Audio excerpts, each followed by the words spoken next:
Aloha. We're discussing an important charter amendment, proposal number 5, which is about civic engagement. And with me is Jordan Hawker. Welcome, Jordan. Thank you. Jordan is running for Upcountry County Council. And I must say that when I look at people who are utilizing this charter amendment and kind of a poster child, I would say Jordan is that person.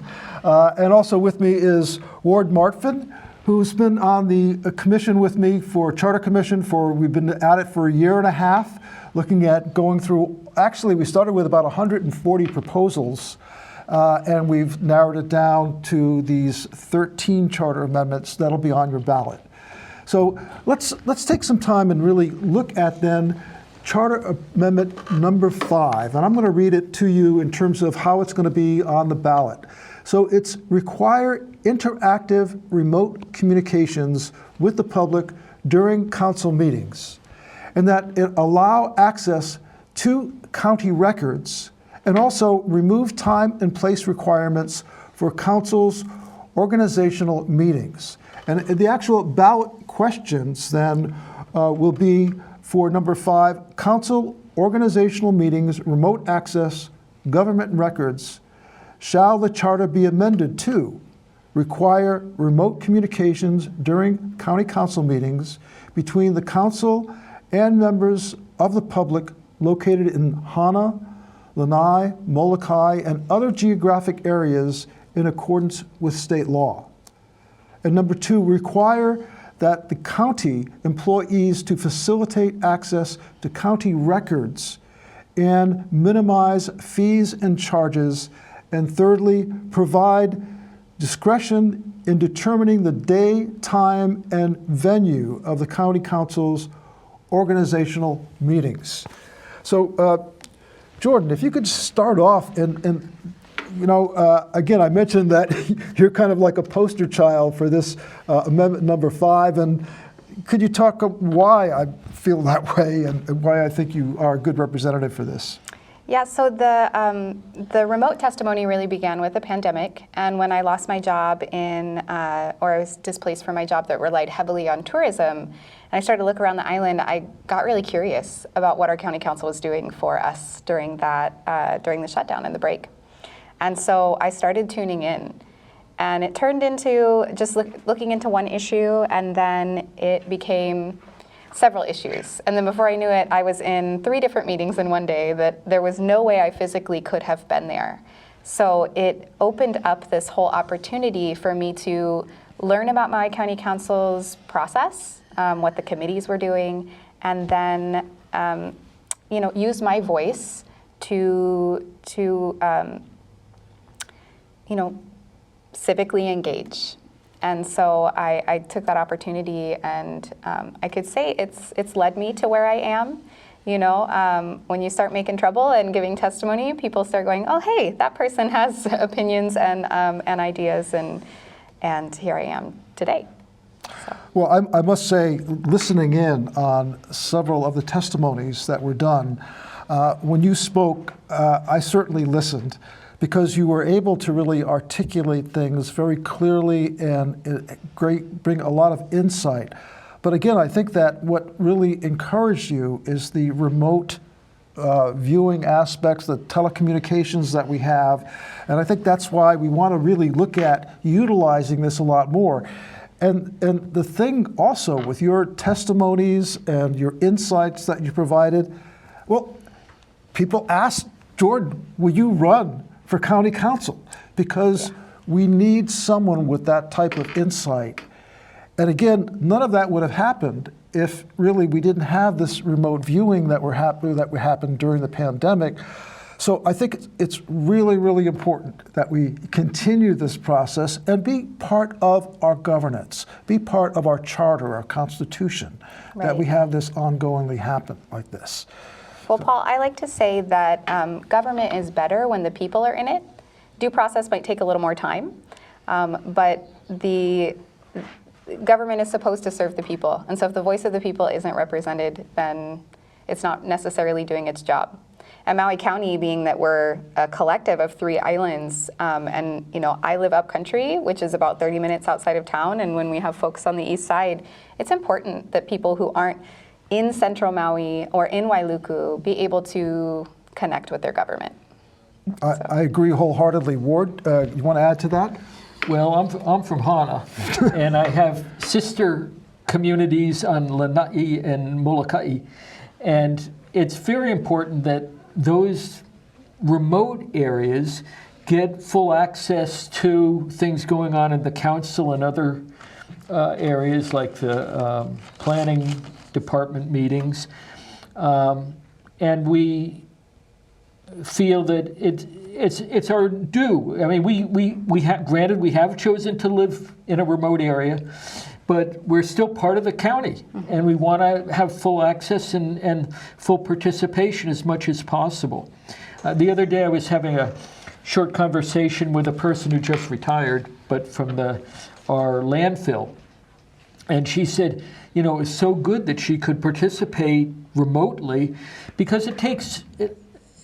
Lanai and Molokai have to fly over here or take the ferry. We in Hana and East Maui have to take a 2-hour ride in the morning and 2-hour ride in the evening to do anything of significance with regard to government.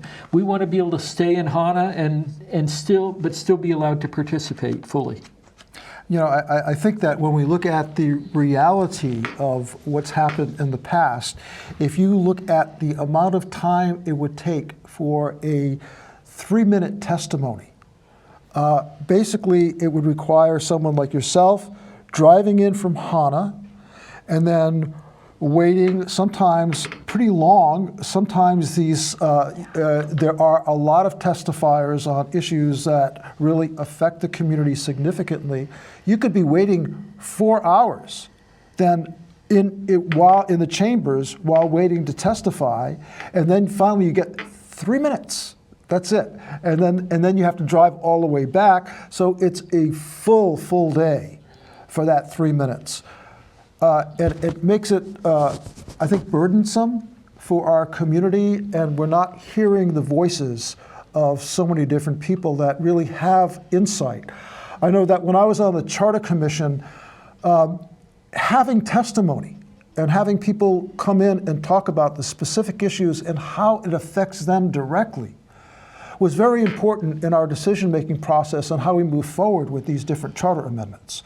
So again, having that remote viewing and that connection is really important. And again, I see someone like Jordan who wasn't participating, and then now you're more than participating, you are immersed and really going for an election for a very important county council seat. So is there anything else you'd like to say about remote viewing?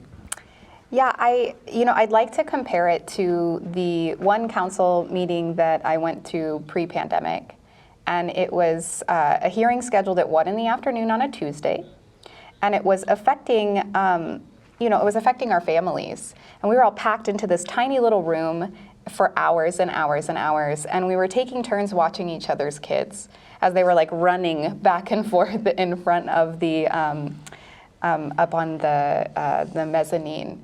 And it was, abundantly clear when I looked around that the design wasn't helping civic engagement.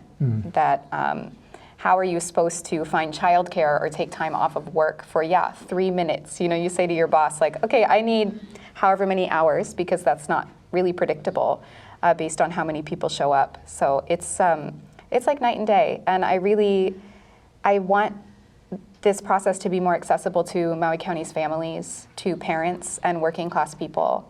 And that's what this remote communications does. That's great. And I agree. Ward, you want to add? Yes, I do. I want to add 2 things. One is the Charter Commission met remotely. I was able to go up to my laptop and log on. The county tends to use Blue Jeans. Everybody else in the world uses Zoom. But we were able to go up there and participate from the beginning. I didn't have to kill 2 hours driving over.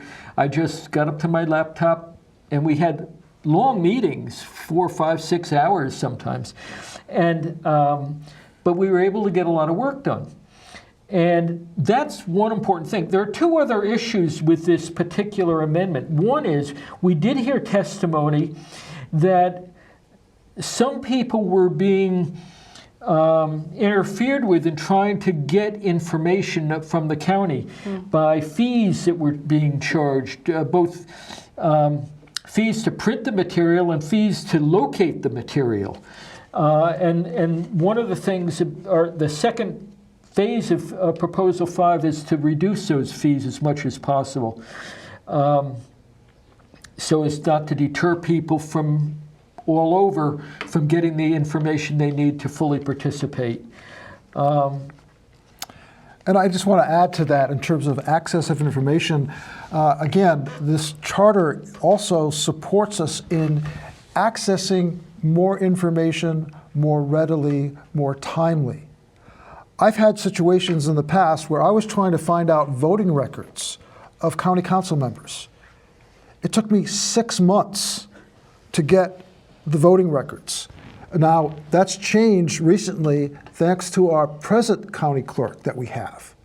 But again, we have to make sure that these things don't happen again in the future, where if, for example, an administration knows that you're trying to get information so that they can be exposed about certain things, then this stops them from preventing getting that information to those individuals.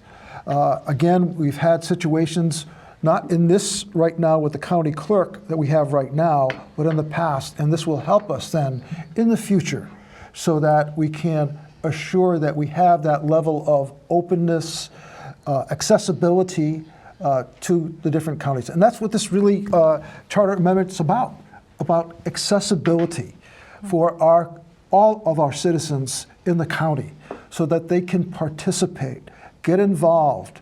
Like Jordan, I mean, again, I think that Jordan's a great example to participate to the level and get involved like you have to the point where you're saying, you know what, I'm going to run for county council office. In fact, a lot of people I know encourage you to run because of the way you testify and your clarity and your insight.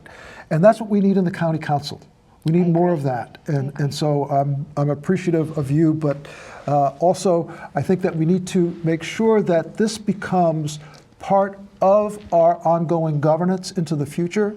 Our charter is really our constitution, and this will set it in stone so that we must utilize then this remote access and also have it so that we can access records much more readily and efficiently in the future so that we can become informed citizens and really participate in our governance.